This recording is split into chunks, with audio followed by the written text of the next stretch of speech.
Hey, welcome back, Controversy Crew.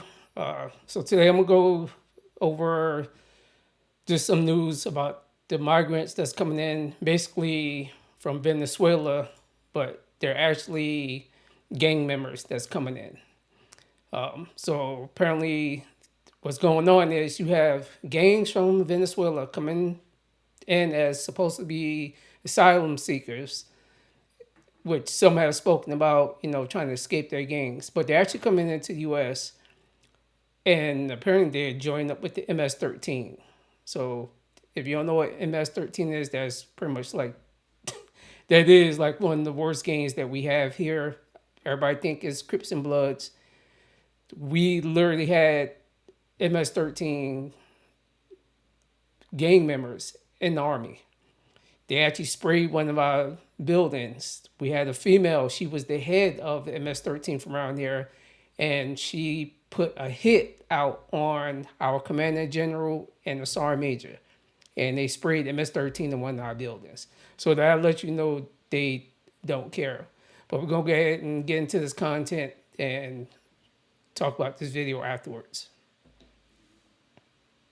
New York's National Guard is reportedly checking all arriving migrants for distinctive tattoos linking them to a new vicious Venezuelan street gang. According to the department, gang tattoos include AK-47 assault rifles, the Nike logo of Michael Jordan, stars, gas masks, stuff like that. It comes as law enforcement sounds the alarm, possible plans to join forces with MS-13. Here with reaction is former Northern Virginia Region Gang Task Force Executive Director Jay Lanham. That's quite a title. Jay, good morning to you. Good morning.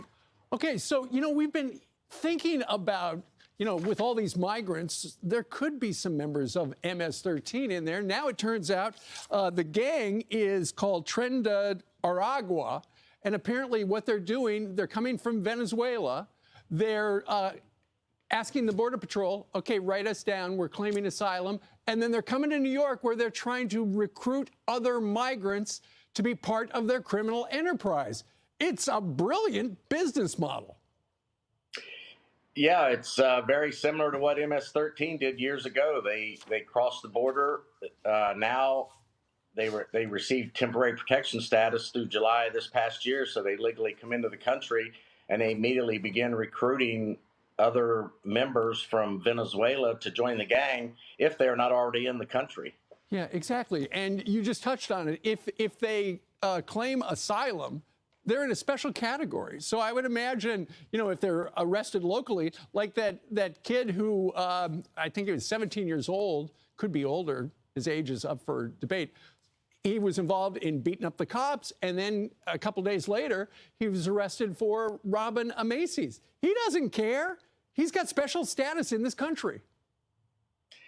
Yeah, correct. It's alarming to me, and it should be alarming to everyone that these gang members are coming into the community because they are here and they're going to commit crimes, whether it be within their own gang or to citizens of New York, such as we've seen. Yeah. And it should be scary and alarming to everyone. Well, it is scary. One National Guard source here in New York said it's to a point, Jay, that they have to post policies on use of force. It's like being in a combat zone with these guys. Yeah, I mean, all you have to do is go back to years ago in LA when they were having all of the gang turf wars. And, that would be one of my concerns. Well, I have two concerns. Number one, are they going to begin to have turf wars with MS-13 and other gangs? Or two, are they going to form these alliances to become the alpha dog, if you will? Because right now, MS-13 is the alpha dog on the East Coast. Jay, does the White House know about this? I would certainly hope so. I mean, they have control over all of our national intelligence, so hopefully they would have that information.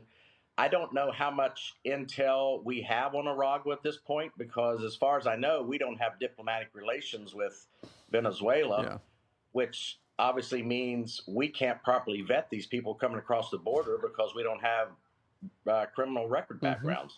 And that's why they're looking to see if they've got these gang tattoos. Let's see if that makes any difference. Yeah. Jay, and I'll tell you, my concern about the tattoos also, years ago, we saw gang members starting to go away from tattoos and markings so they can't be readily identifiable. Well, let's see if it does turn up anybody. Jay, thanks very much for joining us today. Sure. All right. So there you have it. Got gang members coming in, posing as migrants seeking asylum. You know, you got National Guard soldiers talking about New York.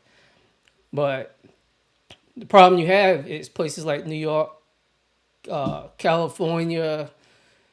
Like I said, a lot of those places, I call them soft targets. And it's just because of their gun laws. So when you have gangs like MS-13 them that come in there, like, what is it that they have to worry about? You know, you can't really defend yourself. It's a lot of those states, it seems like the criminals have more rights than the actual law-abiding citizens. If you look at stuff that's going on, that's what it comes down to. So let me know what you think about this. You know, we voluntarily letting, gang members come in just because they say they seek an asylum.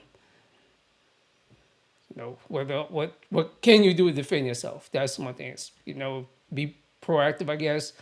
You see something, you're going to have to call the police, but then now, are you worried about some type of reprisal? Those gang members now coming after you because they know they was doing something in your area.